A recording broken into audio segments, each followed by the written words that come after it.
ఇక్కడికి వచ్చేసిన మీడియా మిత్రులందరికీ పేరుపేరున ధన్యవాదాలు. ఈరోజు శివలాల్ బంజారా సంఘం గిరిజన జన సమితి లంబాడి సేన ఆధ్వర్యంలో మరి వివిధ గిరిజన సంఘ నాయకుల ఆధ్వర్యంలో గిరిజన యువతి సింగర్ మంగ్లీపై వస్తున్న ఆరోపణలను ఖండించడానికి ఈరోజు మీడియా సమావేశం ఏర్పాటు చేయడం జరిగింది. ఈ మీడియా సమావేశానికి వచ్చేసిన శివలాల్ బంజారా సంఘం ముఖ్య సలహాదారులు వెంకట్ గారు, అదేవిధంగా గిరిజన జన సమితి రాష్ట్ర అధ్యక్షులు వినోద్ నాయక్ గారు, మరియు బంజారా సింగర్ మౌనికాబాయి గారు, అదేవిధంగా శివలాల్ బంజారా సంఘం జాతీయ ప్రధాన కార్యదర్శి గణేష్ నాయక్ గారు, శివలాల్ బంజారా సంఘం యూత్ ప్రధాన కార్యదర్శి అభిషేక్ రాథోడ్ గారు, శివలాల్ బంజారా సంఘం రాష్ట్ర నాయకుడు మోహన్ నాయక్ గారు, వీరందరికీ ధన్యవాదాలు.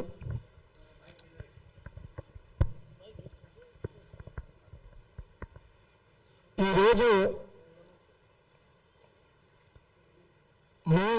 సింగర్ మంగ్లీ గారిపైన జరుగుతున్న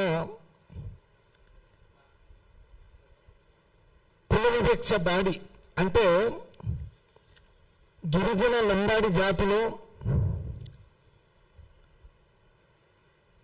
నేషనల్ లెవెల్లో వివిధ దేశాల్లో వివిధ భాషల్లో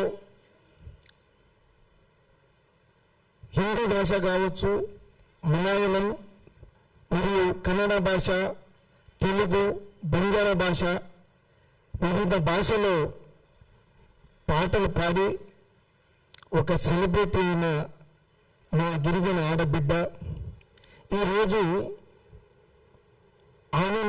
ఆమెపై కొంతమంది ఓర్వలేక బురద జల్లే ప్రయత్నం చేస్తామన్నారు. నేను మీడియా మిత్రుల ద్వారా సూటిగా ఒకటి ప్రశ్నిస్తున్నా, మీపైన వస్తున్న ఆరోపణలు ఎక్కడైనా ఆధారాలు ఉన్నాయా? మరియు బాధ్యతలు మరి మా చేతులతోటి మేమే మంగ్లీకి ఇచ్చినాం, సింగర్ మంగ్లీకి ఇచ్చినామని ఎక్కడైనా మీడియా ముందుకు వచ్చి చెప్పినా? అంటే ఒక గిరిజన జాతిలో ఒక ఆడబిడ్డ ఎదిగితే ఇంత అవమానిస్తారా? ఎవరికైనా కుటుంబాలు ఉంటాయి. మరి ఒక ఆడబిడ్డను ఎటువంటి ఆధారాలు లేకుండా ఇట్లా బయట లాగడం కరెక్ట్ కాదు. అదేవిధంగా కొంత మీడియా వరకు మరి కొంతమంది మీడియా మిత్రులు ఆ అమ్మాయిని ట్రోల్ చేసి మరి దారుణంగా పదే చూపిస్తూ ఆమె ఏదో స్కామ్ చేసిందని మరి చూపిస్తున్నారు. మరి ఇది నేనైతే కులవీక్ష అనేతోటే నేను భావిస్తాను. మరి కొంతమంది మీడియాలో మన సుమన్ టీవీ ఛానల్ రోషన్ గారు, అదేవిధంగా మన తొలి వెలుగు రఘు గారు, మరి వారి దగ్గర ఎంతవరకు కరెక్ట్గా ఆధారాలు ఉన్నాయని మనకు తెలియదు.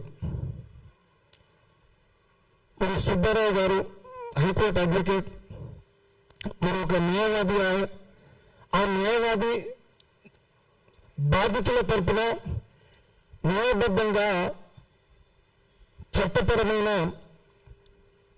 కోర్టులో కొట్లాడాలి. మరి ఆ సుబ్బారావు గారు స్టూడియోలో చుట్టూ తిరుగుతుంటే అప్పటికైనా మనం గమనించాలి. స్టూడియోలో మరి మంగ్లీ పైన ఎటువంటి ఆధారాలు లేకుండా మరి ఆరోపణలు చేస్తూ ఆ అమ్మాయిని అవమానించే విధంగా మరి ప్రవర్తిస్తూ మరి మీడియా మిత్రులు కూడా గమనించాలి. మరి ఆ సుబ్బారావు వారి వెనుకలు ఎవరైనా బాధ్యతలు వచ్చి ఆ బాధ్యతలు మేము ప్రత్యక్షంగా మంగ్లీకే ఇచ్చాం, లేకుంటే మంగ్లీ రాతపూర్వకంగా ఏదైనా రాసిచ్చిందా అనేది కూడా ఎవిడెన్స్ లేదు. ఎటువంటి ఎవిడెన్స్ లేకుండా మీడియా మిత్రులు కూడా ట్రోల్ చేసే విధంగా చూపిస్తుందంటే అది బాధ అనిపిస్తుంది. అసలైన దొంగను విడిచిపెట్టి మరి ఇంకొకడు ఆ మధుతో పాటు ఇంకోతను హేమకాంత్ రెడ్డి, వీళ్ళిద్దరు పార్ట్నరు. అసలైన దొంగ హేమకాంత్ రెడ్డి. ఆ హేమకాంత్ రెడ్డి ద్వారా మరి ఈ మధు, అదేవిధంగా ఇంకో బీఆర్ఎస్ లీడర్, దేవరకొండ ప్రాంతానికి చెందిన బీఆర్ఎస్ లీడర్, అతని పేరు అభిషేక్ రాథోడ్.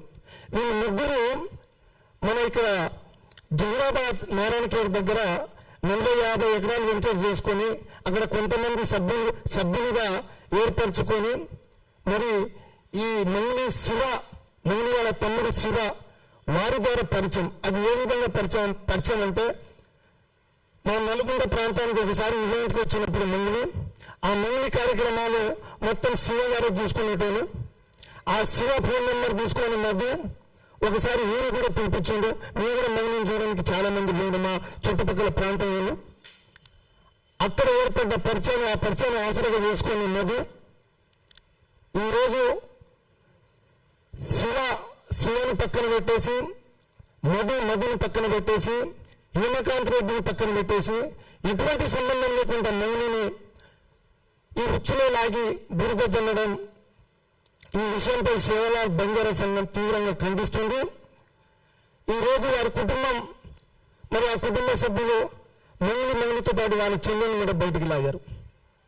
ఎవరికైనా కుటుంబాలు ఉంటే ఆ కుటుంబంలో ఆడబిడ్డలు ఉంటారు.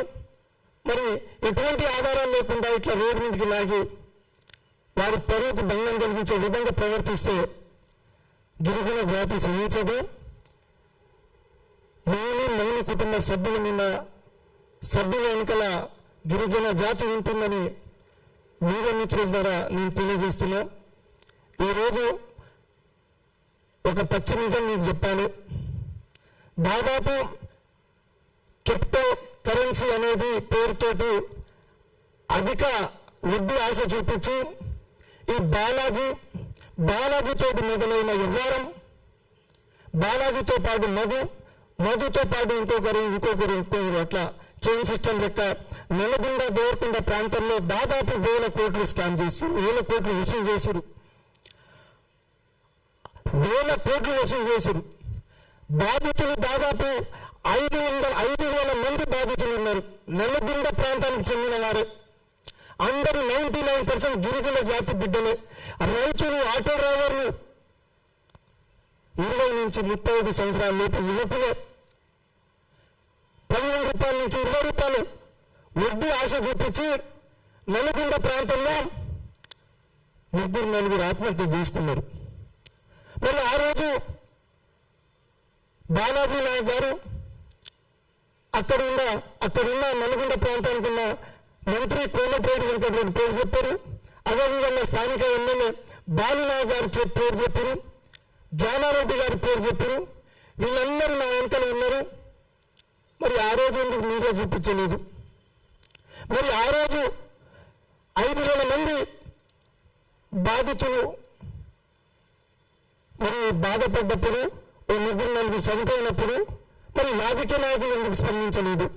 ఆ ప్రాంతానికి చెందిన బాలునాయక్ ఎందుకు స్పందించలేదు? ఆ ప్రాంతానికి చెందిన ఒక మంత్రి ఎందుకు స్పందించలేదు? కాంగ్రెస్ పార్టీ సీనియర్ నాయకుడు ఎందుకు స్పందించలేదు? అంతమంది మోసపోయారు, అంతమంది సరిపోయారు.